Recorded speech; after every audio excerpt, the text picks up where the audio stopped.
সরকারি কর্মকর্তারা বিভিন্ন গোয়েন্দা সংস্থার প্রধানগণ একটা পার্টি অফিসের দিকে তাদের কেবলা ঠিক করে ফেলেছেন। একটি দলের চেয়ারপারসন দেশে এসেছেন, আমরা অবশ্যই তাকে আমাদের পার্টির পক্ষ থেকেও সকলের পক্ষ থেকে ব্যক্তিগতভাবেও স্বাগত জানিয়েছি।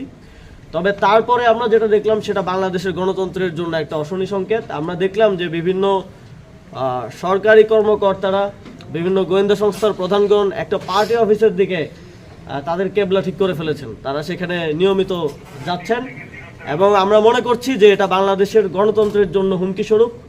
আমরা বিগত সময়ে যেই ইল প্র্যাকটিসগুলো দেখে এসেছিলাম আওয়ামী ফ্যাসিবাদের সময়, সেগুলো আবারও দেখা যাচ্ছে, সেগুলো আবারও মাথা চেড়ে দিয়ে উঠছে।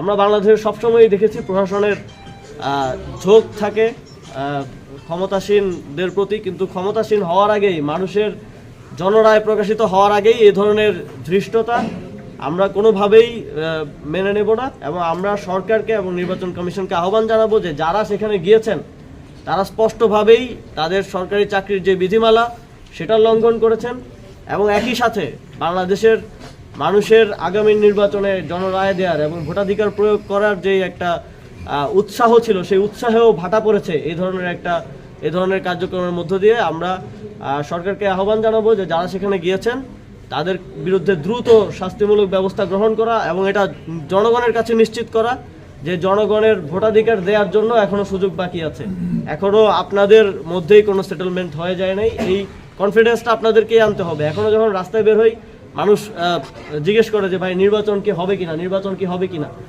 তো আমি মনে করি যে এটা সরকারের এবং নির্বাচন কমিশনের ব্যর্থতা যে এখন পর্যন্ত মানুষকে ওই কনফিডেন্সটা তারা দিতে পারেননি যে নির্বাচন হবে কি হবে না এটা নিয়ে মানুষের মধ্যে শঙ্কা আছে। যখন এই বিষয়গুলো নিয়ে শঙ্কা থাকে তখন মানুষ আসলে ভোটাধিকার প্রয়োগের ক্ষেত্রে আগ্রহ পান না।